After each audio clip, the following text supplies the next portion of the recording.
بسم اللہ الرحمن الرحیم۔ السلام علیکم ناظرین، پاکستان بحریہ کی تاریخ میں ایک آبدوز ایسی ہے جس کے کارنامے اب بھی لوگوں کے ذہنوں میں زندہ ہیں، اور اس کے ساتھ ساتھ اس کی پراسرار گمشدگی بھی اب تک کوئی نہیں بھول سکا۔ یہ ہے PNS غازی S-130 آبدوز، جو پاکستان نے 1963 میں امریکہ سے لیز پر لی تھی۔ معزز ناظرین، بنیادی طور پر یہ دوسری جنگ عظیم کے زمانے کی آبدوز تھی جو امریکی بحریہ کے لیے 1945 سے 1963 تک خدمات سر انجام دے چکی تھی، اور پاکستان کو سیکیورٹی اسسٹنٹ پروگرام کے تحت 4 سالہ لیز پر 1964 میں ملی اور پاک بحریہ کا حصہ بن گئی۔ 1965 کی جنگ میں یہ پاکستان کے پاس واحد موجود آبدوز تھی اور بھارت کے پاس ایک بھی نہیں تھی، اور یہی وجہ ہے کہ اس جنگ کے دوران یہ بھارتی بحریہ کے لیے خوف کا باعث بنی رہی۔ معزز ناظرین، جنگ کے دوران اس آبدوز کو بھارتی پانیوں میں تعینات کرتے ہوئے حکم دیا گیا تھا کہ وہ بھارتی بحریہ کے بھاری اور بڑے جنگی جہازوں کو ہی نشانہ بنائے، جس کے بعد بھارت کے واحد aircraft carrier INS Vikrant کو نشانہ بنانے کے لیے ڈھونڈتی رہی، مگر وہ بندرگاہ سے نکلا ہی نہیں۔ اس دوران اس آبدوز نے بھارتی فضائیہ کے ریاست گجرات کے علاقے دوارکا میں واقع راڈار اسٹیشن کو نشانہ بنانے کے پاک بحریہ کے مشن کی مدد بھی کی۔ 17 ستمبر کو غازی نے سطح پر آ کر بھارتی جہاز INS برہما پتر کو 3 تارپیڈو سے نشانہ بنایا اور جوابی حملے کو آسانی سے ناکام بنا دیا۔ وطن واپسی پر اس آبدوز کو ستارہ جرأت، تمغہ جرأت سمیت 10 جنگی اعزازات سے نوازا گیا۔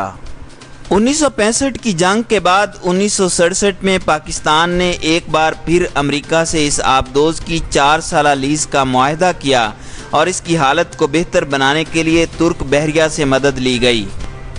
معزز ناظرین، 1971 میں جب پاکستان اور بھارت کے درمیان کشیدگی بڑھ چکی تھی تو بھارتی بحریہ نے اپنے ایئر کرافٹ کیریئر INS کو وشاکھاپٹنم منتقل کر دیا، اور غازی کو اسے نقصان پہنچانے کا مشن ملا، اور یہ مشن انتہائی خطرناک قرار دیا گیا تھا۔ 14 نومبر 1971 کو وہ خاموشی سے بحیرہ عرب سے 3000 میل دور خلیج بنگال میں بھارتی پانیوں میں داخل ہوئی، اور اس وقت ظفر محمد کمانڈر تھے، جبکہ ان کے ساتھ عملے میں 10 افسران اور 82 سیلرز شامل تھے۔ یہ آبدوز 2 نکاتی مشن پر کام کر رہی تھی، یعنی پہلا مقصد تو وکرانت کو ڈھونڈ کر تباہ کرنا،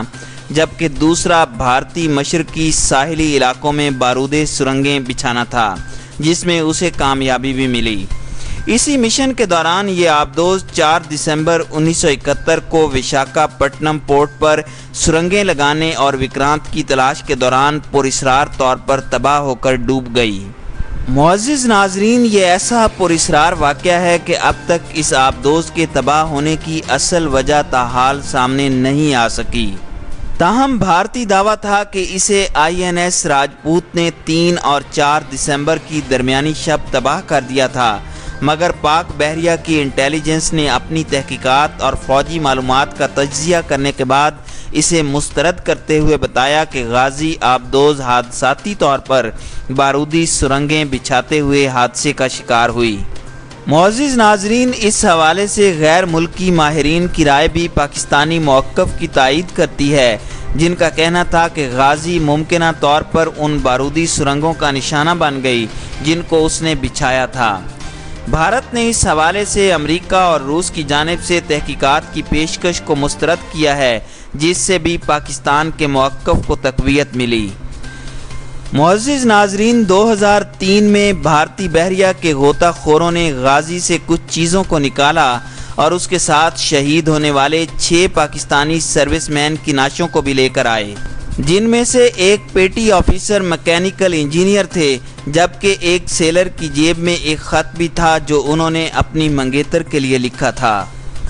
معزز ناظرین، ان سب کی بھارتی بحریہ کی جانب سے اعزازی فوجی تدفین کی گئی، جبکہ جو اشیاء برآمد ہوئیں ان میں راڈار، کمپیوٹر، وار لاگز، تباہ شدہ ونڈ شیلڈ، چند فائلیں وغیرہ شامل تھیں اور اس کی تصاویر بھی جاری کی گئیں۔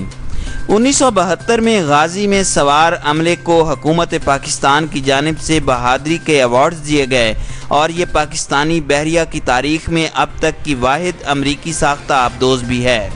اس کے بعد آبدوزوں کے لیے فرانس سے مدد لی گئی۔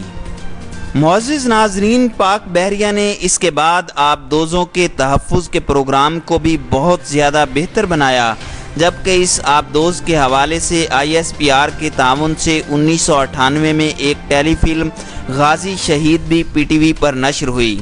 تاہم لگ بھگ 48 سال گزرنے کے بعد بھی اس قومی نقصان اور سانحہ پر موجود اسرار کا پردہ چاک نہیں ہو سکا۔